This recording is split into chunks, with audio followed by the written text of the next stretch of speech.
Is van life healthier than a traditional house life? Let's have that talk. I got the inspiration to record this yesterday when I was sitting in my van in ranges from 87 degrees to 95 degrees. Let's not delude ourselves. Living in a van is inherently less safe and less healthy than living in a traditional home. When you're living in a van, you are much more susceptible to the weather, overheating. It is now officially hot, freezing. I had 3 blankets, some merino wool socks, being caught in a storm,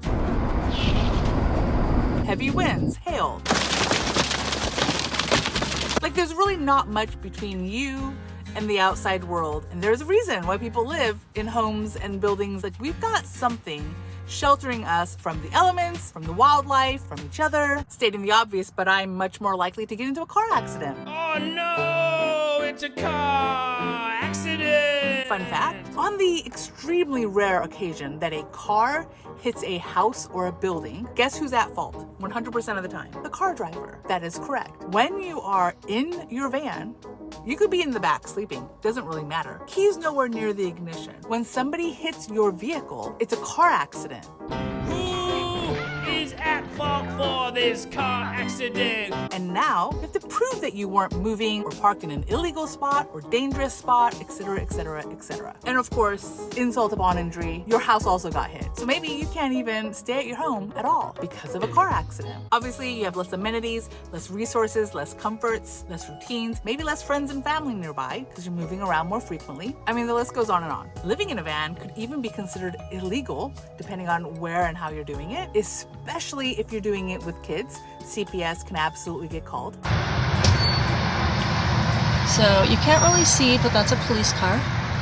It can be harder to exercise in your home. Yes, of course, you can drive somewhere like Planet Fitness or just go outside and exercise, but just in your home, you are very limited in exercise. I will never be doing jumping jacks in here. There are even potential dietary restrictions, again, depending on how exactly you've got your van fitted out and where you're at any given moment. But the game of having to make sure all your electronics are charged, make sure you've got internet, like that, it's real. It's real. And if you let it, it can affect where you go and how you travel. All right, so why do we even say that it's better and healthier? It's objectively just not true. Why do we say it? Why do we feel it? Why is it better? Van life has one huge benefit, huge advantage in the category of healthy living. And that is, it's freaking uncomfortable. It's the discomfort that makes van life a healthier thing. Do you want to continue in a comfortable cycle, which there are absolute pros to doing that? Or are you going to follow this passion project that is so scary and so terrifying, but could unlock a whole new world of possibilities and avenues? I don't have a problem with comfort. I do have a problem with always being comfortable, always leaning into comfort. Chances are you are way too comfortable. And so am I. While we are living in the most comfortable conditions humankind has ever seen, we've also never been more sick, more depressed, and so unfulfilled. Discomfort gets us off our butts and doing something to make our lives better. When we get too comfortable, we tolerate being exhausted, horrible diets, our health deteriorating. We tolerate people who are just horrible for us. We don't want to rock the boat. We don't want the scariness that comes with change. Like in regular life, it takes a while to even feel the discomfort because we're so comfortable in other areas. Until our eyes are hurting, we don't even realize that we're staring at screens too long. And because these things are so convenient for us, instead of stopping the phone life and stopping, being on the internet or staring at screens, we get more things to help us stay on these things longer, right? The blue light glasses or the standing desks. We'll even put like treadmills under our standing desks so we can get exercise in while we're staring at the computer. In van life and travel life, we tolerate more discomfort because it's healthier for us. Whereas in regular life, we tolerate more harm because it's comfortable for us. Does that make sense? Like, traditional life is the story of the frog that's put into a pot with tepid water that's slowly cooking them to death. Van life is being shoved into a pot when it's rapidly boiling. Like, you can't tolerate it, so you're gonna do something about it. It's comfortable to sit all day, to be on our phones all day, to eat comfort foods all day. Like, that's comfortable until, your body starts breaking down. Convenience does not usually equal healthy. Now, van life is not inherently healthier than living in a home. It's not. Because we can choose to live a van life that is unhealthy. We don't have to get out of the van to see the world and exercise. I could absolutely sit here in this chair, staring at my phone all day, being on the computer all day, eating potato chips all day. And vice versa, in a traditional home, it doesn't mean you have to be on your butts all the time. In a lot of homes, you've got the space to have some kind of a gym, some kind of space to stretch out and do the things that you need to do to take care of yourself. It is absolutely awesome that you can get a treadmill and put it under your desk. I'm not fitting a treadmill in here. Plus, you're protected from the harsh elements. In most places, you're never gonna run out of drinking water. You're not gonna run out of electricity. Like, you're gonna have the things you need always. It's just that the magic of discomfort, the magic of not letting yourself always be comfortable, it helps you to prioritize the things that really matter. It helps you to prioritize getting out of the van and moving, or getting out of the van to get resources. A lot of van lifers prefer the phrase, we live out of our vans, as opposed to we live in our vans. It's not necessarily the van that is drawing us to this lifestyle. It is the lifestyle outside of the van, right? The travel, the being in new places, the seeing new things. Part of me was always like wanting to be the new person in a situation, or to not know anyone and to just reacquaint myself with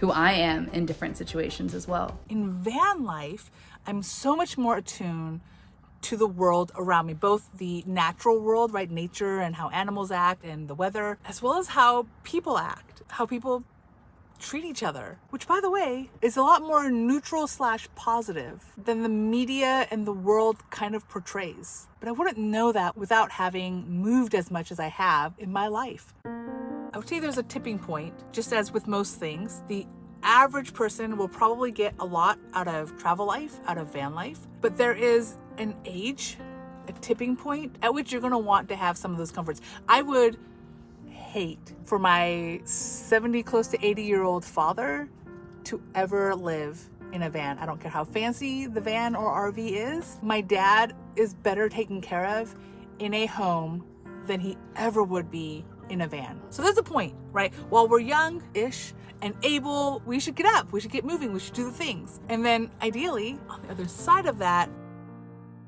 that's where you're gonna want more and more comforts and more amenities. For now, just know, in our 40s, in our 50s, hopefully even in our 60s, I think van life, travel life is still very much a thing that we can do to keep us healthy and vital. So I don't think of van life as being a forever thing. I don't think of it as being a lifestyle you have to keep doing over and over. I don't think travel is something you necessarily have to do all the time for the rest of your life. One of the biggest benefits of travel and the biggest benefits of living different types of lives, if that makes sense, is you get to walk a mile in someone else's shoes, and you get to better align our lives, our priorities, our habits to where we know they should be. In theory, although most of us are much more stubborn than this, in theory, maybe you only need a season of living a little less comfortably to then propel a healthier lifestyle, even in a traditional home. But for most of us, habits are extremely hard to break. And our environments often trigger our habits, so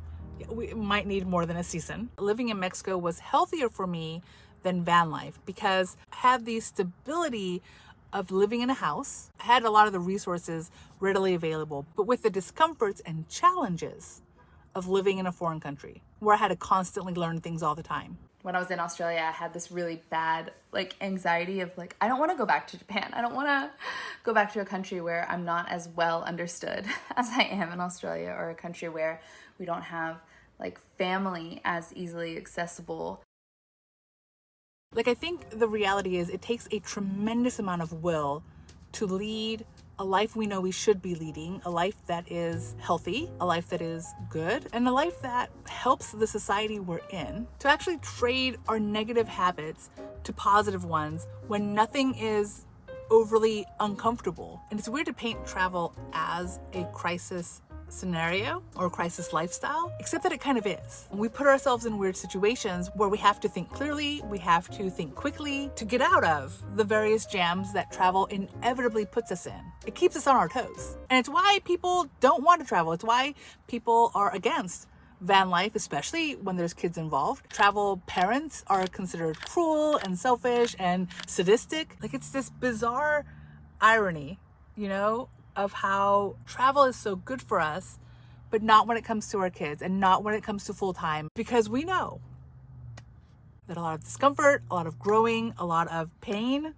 happens when you move around a lot, when you travel. Like, why would we ever do that to ourselves and our pets and our children? Henry, come on.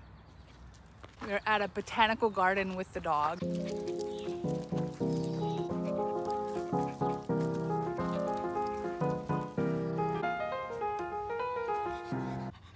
Yeah?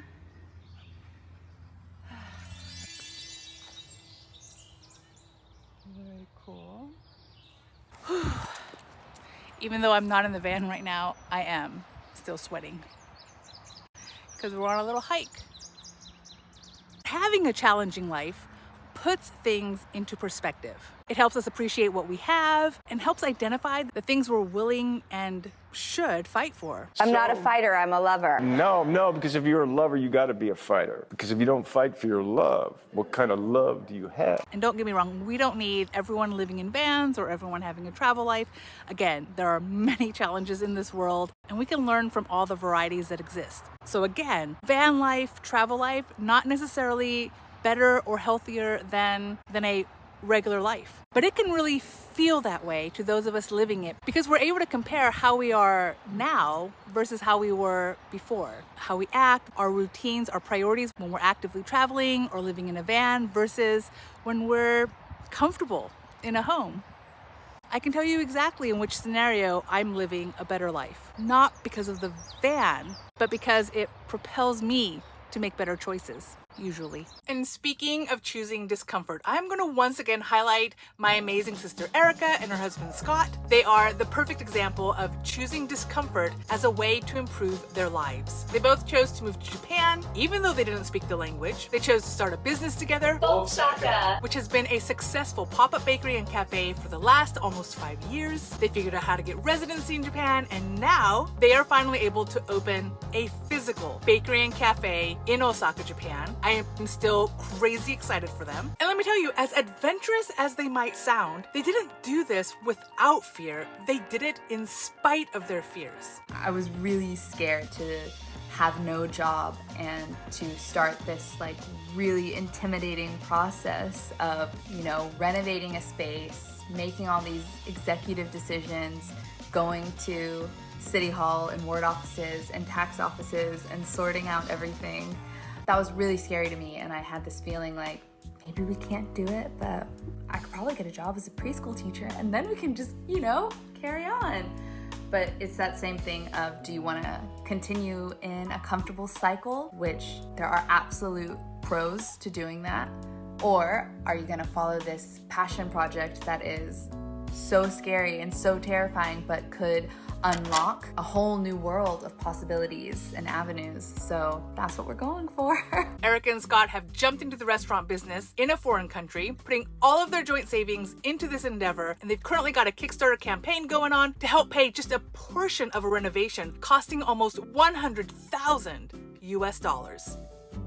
Japan is not a cheap place to live, especially when you're starting a business. But with already having proof of concept for the business via their successful pop-ups and catering business, I already know that they're gonna have an amazing restaurant. And they've already raised over $9,000 of the $12,000 they need. And with only a handful of days left in the Kickstarter campaign, I'm hoping you'll find it in your hearts to help back their campaign even just a little. Every little bit helps, and thank you so much for watching this video up to this point and for always supporting this channel. I truly appreciate it from the bottom of my heart. Arigatou gozaimasu!